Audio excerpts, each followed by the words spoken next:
Hey guys, welcome to the Bulwark. I am Sam Stein, managing editor here. I'm joined by Andrew Egger and Adi Stoddard. They don't need any introduction.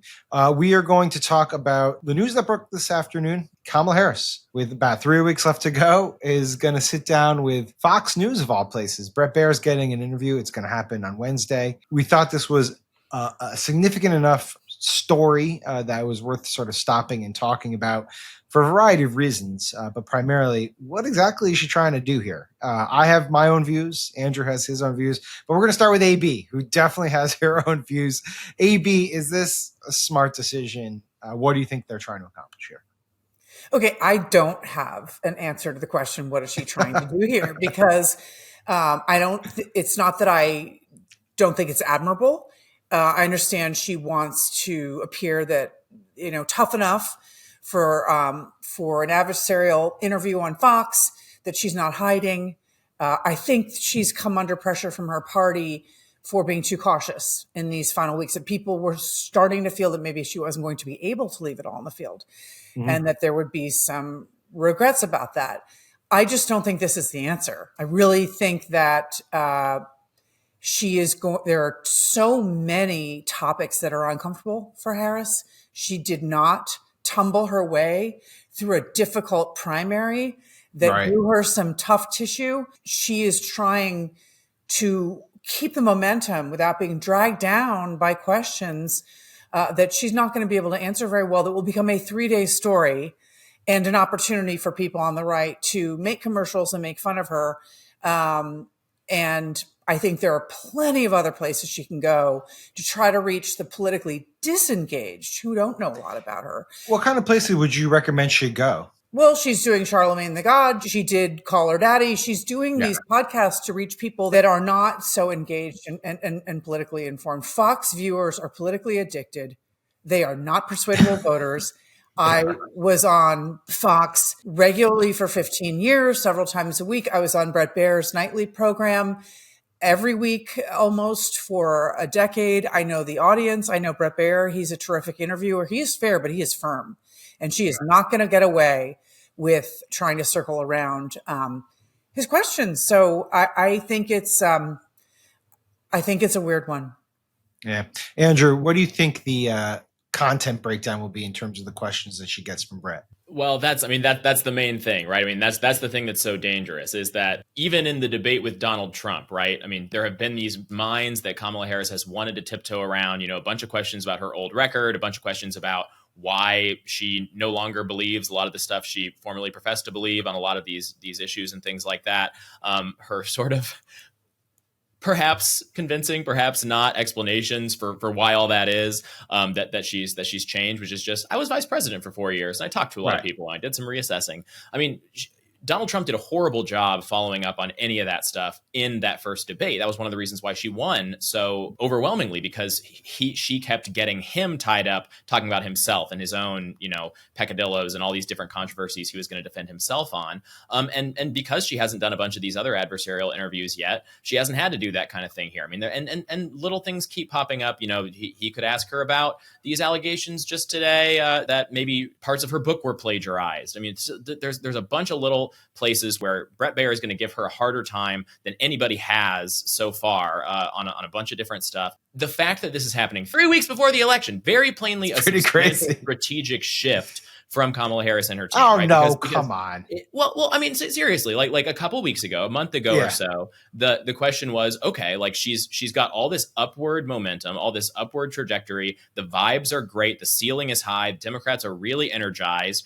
And the question was, how far is that needle going to tip? How big of a lead can she build just doing that? Right. And the question and the answer to that appears to have been, she was actually at basically the new stability 3 weeks ago or something like that, this 2.5 point lead that she has in the national polls.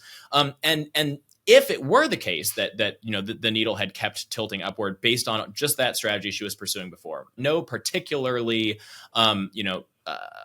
headbutting interviews and just keeping this thing largely vibes focused, that would have looked like a great strategy. She would have never had to do this if she were 4 points up today, right? But the fact that, she's now stabilized at 2.5 points up, okay, we're going to try something new. And maybe it's good. Maybe it plays well. But the fact remains, this is the first really high profile adversarial interview she will have done 3 weeks before the election. I mean, surely that's it's a high wire act. You know it's a high wire act. Sure, but it's high risk, high reward, man. What's the reward? The reward. Okay, so here's the case for doing it. First of all, I'm of the mindset that I think Democrats should plainly be talking to Fox News way more often than they are. I think there's no way to reach the voters that you need to reach if you're just not on the platforms where they're at. And I think that's very important. I take to your point, like maybe 3 weeks before the election is not the time to test out the wheels, but you know what? You got to leave it on the field. And I feel like we've been people who have been rooting for Harris have been saying, you know, she's got to get more aggressive.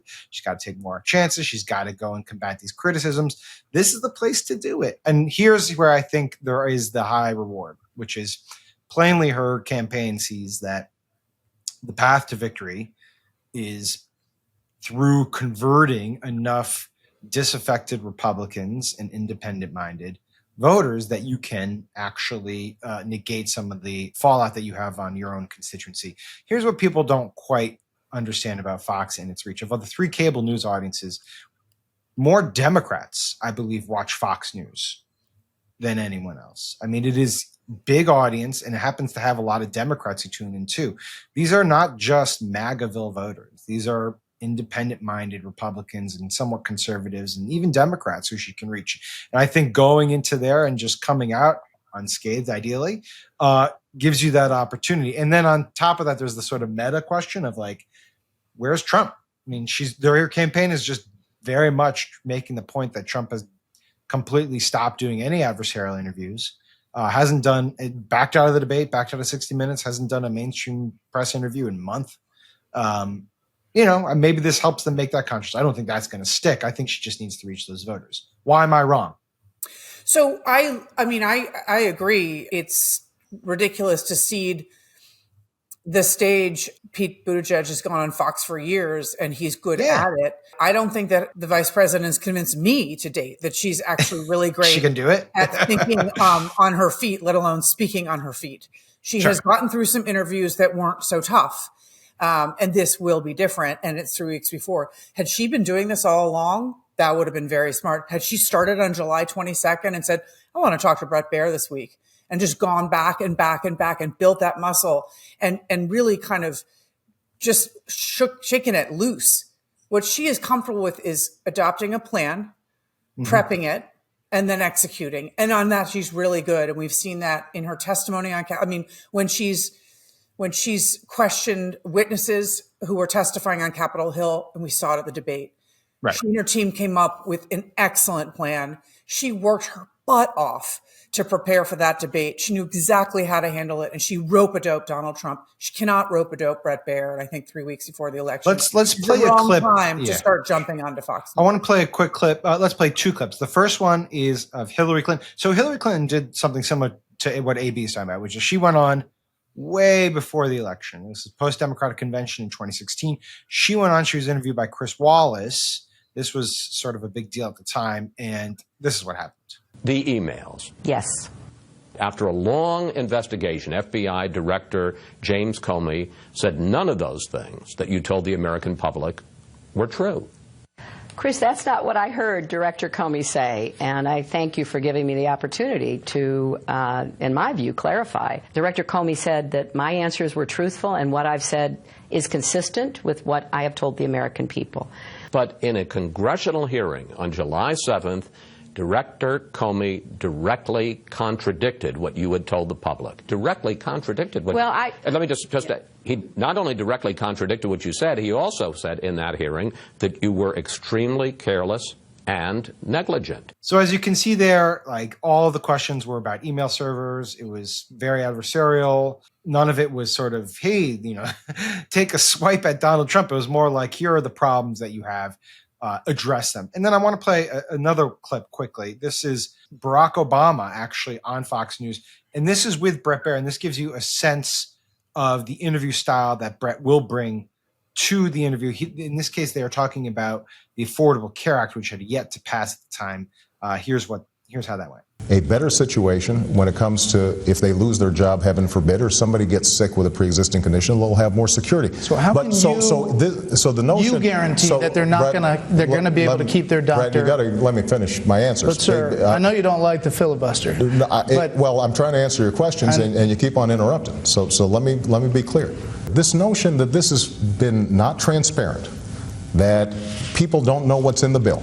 Everybody knows what's in the bill. I sat for 7 hours. Mr. President, you couldn't tell me what the special deals are that are in or not today. I just told you what was. Is Connecticut in? Connecticut. What are you specifically referring to? $100 million for the hospital. Is Montana in for the asbestos program? Listen, there are people. This is real money. Absolutely. People are worried about this stuff. And as I said before, the final provisions are going to be posted. All right. So as you can see there, Obama and Brett going back and forth. Brett's just kind of pounding him away. Andrew, to AB's point, Obama was very deft. Hillary had been through the ringer for decades. Harris does not have that muscle memory. I guess now I'm sort of talking myself into this being potentially bad. But is this, how do you expect she handles this? Yeah, and I don't think we can say it's going to be a disaster by any stretch. It's just we have not seen this skill set out of her before. I mean, she's very good, as you guys said, hitting her mark, delivering her plan. And again, like AB said, I would have been a lot more comfortable to see her testing her sea legs on this stuff, several months ago. We've already forgotten Springfield, which was a month ago. We haven't forgotten it. But she could have a disastrous Bret Baier interview well in the rearview mirror by now if she had done it before, as well as having knocked off some of that rust. It's very high stakes now. But let me now kind of flip and give what I think is the real upside here a little bit, because it doesn't actually have all that much to do. Since you're going to go, Sam, if you're going to join AB, fine, I'll be out here by myself. The question is what can be accomplished, right? The question is, and I don't necessarily think, if I were a betting man, I would not bet that Kamala Harris is going to get up there and deliver sort of like a Pete Buttigieg style masterclass takedown of, everything Bret Baier throws at her and escape completely unscathed. But the question is, these people who are going to be tuning in for this, what is their sense of her going in, and what will their sense be coming out? And I think, let me just say this, like going in, if you are not paying attention to kind of like how Kamala Harris is currently talked about in like MAGA sphere,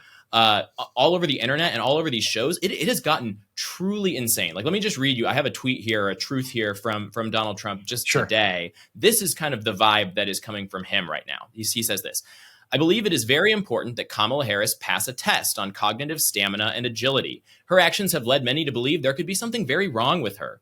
Even 60 Minutes and CBS, in order to protect Lion Kamala, illegally and unscrupulously replaced an answer she had given, which was totally, quote, bonkers, with another answer that had nothing to do with the question asked. Also, she is slow and lethargic in answering even the easiest of questions. We just went through almost 4 years of that. We shouldn't have to do it again. Right. I will say this, if you are the kind of voter who hears that sort of thing and that's your impression of Kamala Harris, she will clear that bar with that's my colors, point, right? though. That's my point, man. It's like, yes, online we'll watch Twitter. There will be 2 or 3 exchanges where everyone in the Trump universe is like, "Oh my God," there'll be 5,000 sirens and eyeball emojis attached to them. They'll say, she just ended her campaign. Oh my God, they're gonna want Joe Biden to come back in, and it's gonna be like so ridiculous and over the top. And we know that's gonna happen. We just know that's gonna happen.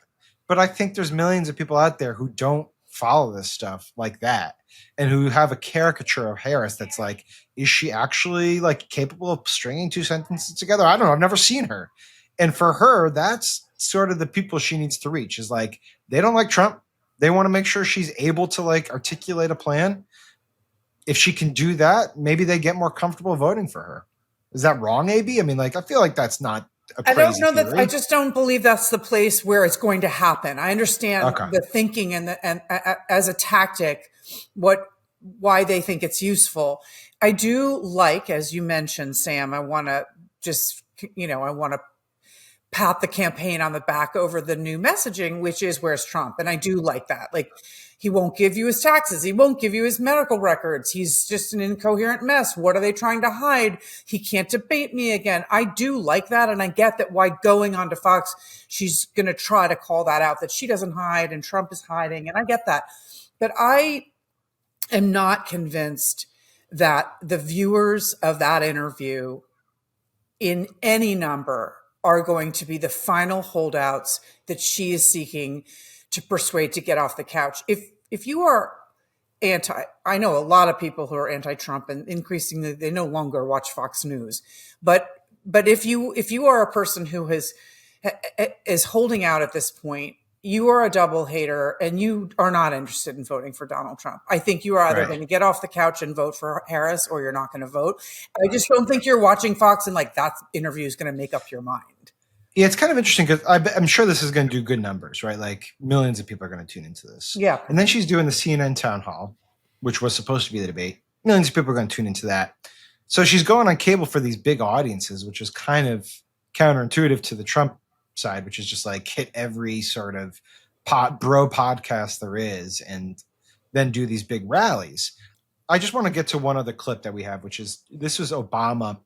He had to do the interview with Bill O'Reilly around the Super Bowl, because back then you used to do the interview with the network that was hosting the Super Bowl. The reason I want to play this is because part of what Obama did in this interview was just basically call out Fox News for spreading stories in the most unflattering light on him.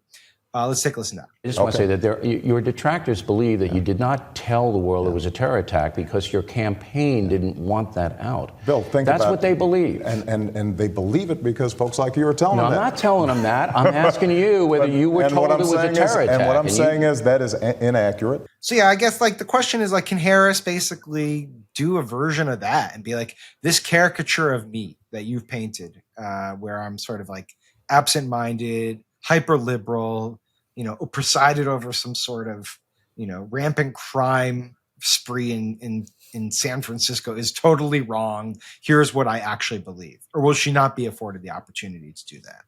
I think she'll definitely have the ability to make that case, and whether it will land will 100% depend on the whole rest of the interview, right? Because the whole rest of the interview is basically just like the sizzle reel, the audition tape to give her some credibility for these people who aren't otherwise paying a lot of attention to her for that. Oh, I thought you were going to say the sizzle reel for Bret Baier to just absolutely fillet her. But No. I really think like that's the case she needs to make, right? Like if you've been watching a ton of Fox News, she just wants to put like 5 to 10% of doubt in your mind about any one of the million bad things people have heard about her right there, right? And if she I feel like she's going to use this to break. I feel like she's going to use this to break with Biden a bit.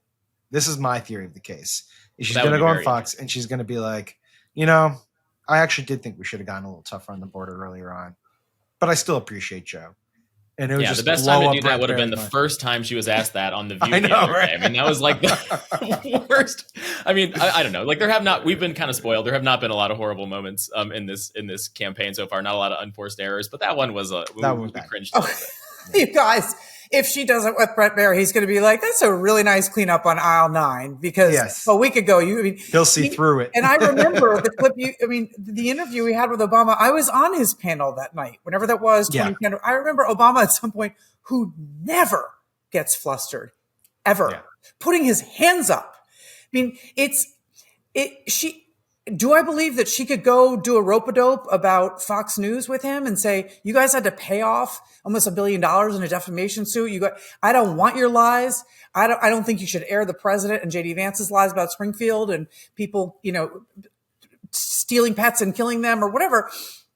But I haven't seen her yet do something like that. I will be so happy to be surprised this week if that's what she does with Bret Baier. I just have never seen her do it yet in an interview.